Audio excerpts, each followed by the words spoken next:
Annyeonghaseyo, Lalisa Oniyeyo. Hello everyone, this is Alice Project. Di video kali ini aku mau share ke kalian semua tentang alur cerita Penthouse Season 2 episode 6. Krom, sijak.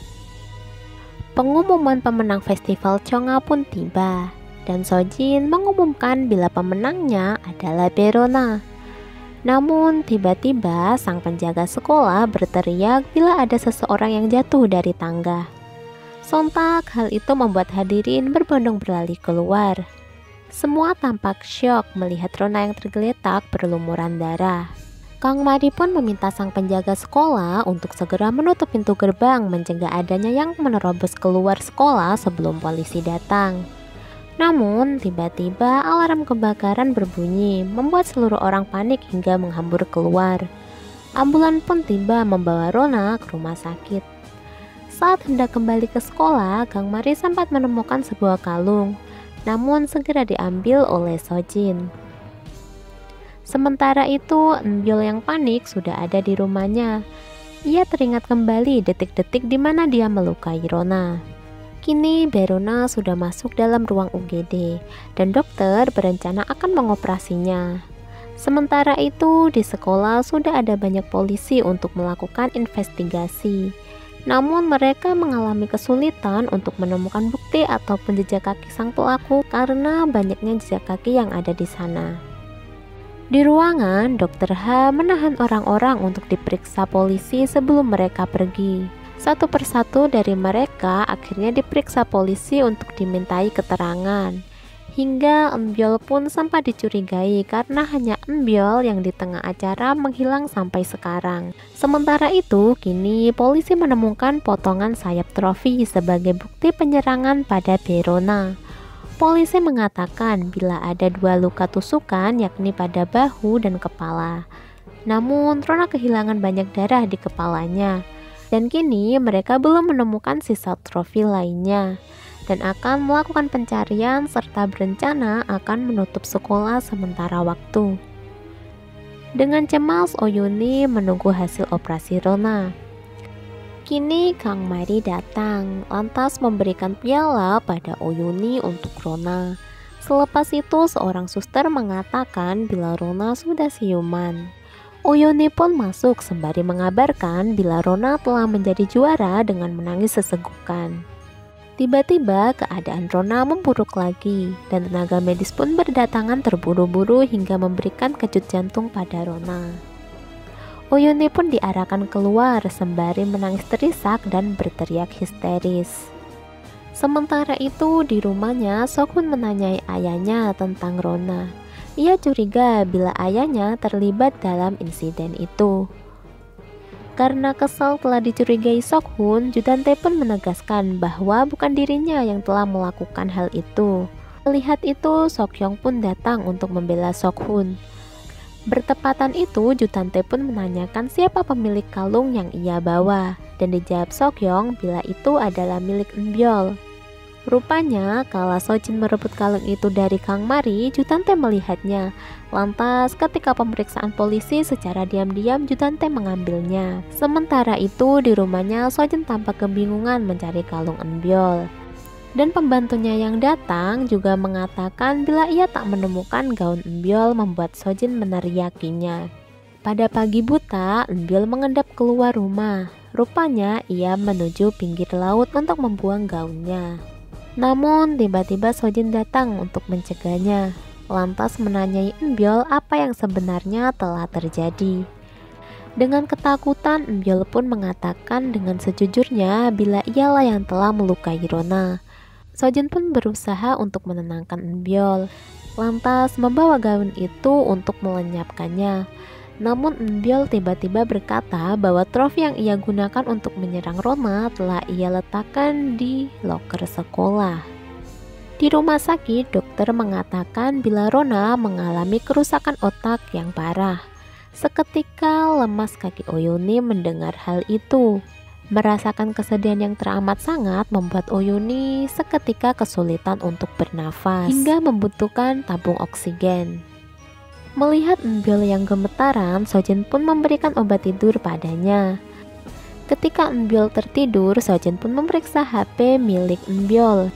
dan menemukan video detik-detik ayahnya meninggal yang terekam kamera HP Enbyol.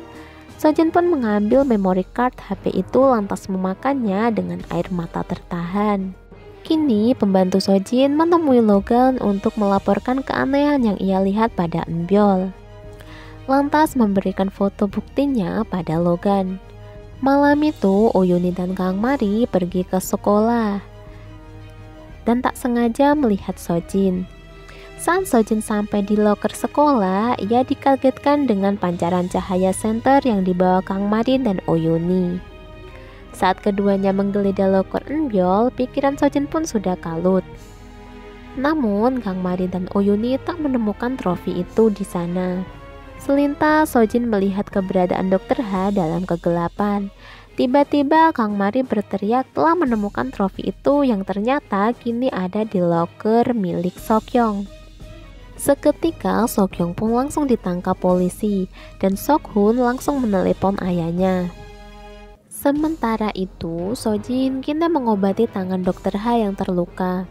Di sini Dr. H baru menyadari rupanya Enbyola yang menjadi tersangka dalam kasus ini membuat dadanya sesak. Sojin pun tiba-tiba memberikan ide untuk mengambing hitamkan seseorang guna melindungi Enbyol. Tentu saja hal ini membuat Dr. H kalut hingga memecahkan guci. Di kantor polisi, Oyuni mengamuk pada Sokyong. Tentu saja Sokyong membela diri dengan mengatakan kalau ia bukanlah pelakunya. Jutante pun datang dan polisi menjelaskan bila trofi ditemukan di loker Sokyong. Polisi juga mengatakan bila Sokyong memiliki hubungan yang buruk dengan Rona sebelumnya. Bahkan Sokyong sempat masuk dalam kasus perisakan di sekolah. Sokyong pun kesulitan untuk menjawab. Tiba-tiba seorang polisi datang memberikan laporan bahwa dalam barang bukti tak ditemukan adanya sidik jari Sokyong. Bertepatan itu, Sokhun pun datang dan memberikan foto bukti bahwa selama insiden, Sokyong tengah berfoto bersamanya dan teman-teman. Dan dalam foto itu hanya Rona dan Enbyol saja yang tidak ada. Selepas mereka pergi, tiba-tiba Kang Mari mengatakan bila sebelumnya ia sempat menemukan sebuah kalung yang bermata batu safir. Namun, Sojin segera mengambilnya. Dan hal ini mengingatkan Oyuni pada kado yang disembunyikan Dr. H kala itu. Dr. H yang kepikiran Enbyol kini sampai di rumah dan sangat terkejut saat melihat Oyuni. Saat berbincang, tersirat jelas pada wajah Dr. H yang tengah gelisah menyembunyikan sesuatu pada Oyuni. Sementara itu, Enbyol yang tertidur kini tengah mengalami mimpi buruk seakan Rona mendatanginya. Saat terjaga, Oyuni tiba-tiba datang ke rumah Enbyol, lantas ke kamarnya untuk menanyai Enbyol kemana saja perginya. Karena hanya dia dan Rona saja yang tidak ada dalam foto yang kini disodorkan Oyuni pada Enbyol membuat Enbyol ketakutan. Sojin pun datang untuk mengusir Oyuni. Oyuni juga sempat menanyakan gaun milik Enbyol karena hanya gaunnya saja yang belum dikembalikan. Namun, Sojin berhasil menunjukkan gaun itu membuat Oyuni tak bisa berkata-kata. Setelah Oyuni pergi, Sojin pun menelepon Dr. H, membuat Dr. H semakin kalut. Besoknya, berita sang pelaku penyerangan Rona telah menyerahkan diri yang ternyata sang penjaga sekolah, membuat penghuni apartemen Hera gempar. Enbyol yang melihat berita itu pun juga tak bisa menerimanya. Karena tertekan, kini Sojin sedang minum. Tiba-tiba Dr. H muncul untuk menghentikannya. Rupanya penyerahan diri sang penjaga sekolah adalah rencana Dr. H. Di sini Sojin mengatakan bila Dr. H harus membunuh Rona adalah cara untuk melindungi Enbyol, membuat Dr. H kebingungan.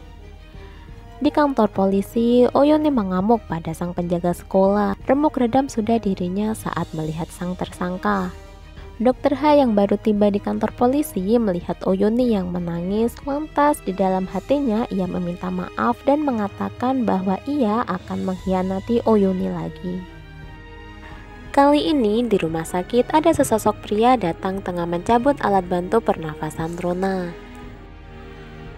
Kini Oyuni tampak seorang diri di pemakaman Rona. Sambil menangis, ia mengatakan kalau akan menyusul Rona. Saat hendak memakan pil untuk bunuh diri, tiba-tiba Logan datang untuk menghentikannya dan mengatakan bila tersangka sebenarnya adalah Enbyul. Dan episode 6 ditutup dengan seorang wanita yang tiba-tiba datang ke rumah Jutante yang mana wajahnya mirip dengan Suryon, mengagetkan Jutante. Oke, jadi kayak gitu alur cerita Penso Season 2 episode 6. Sampai ketemu di episode berikutnya. Kram, damisigan ya, annyeong!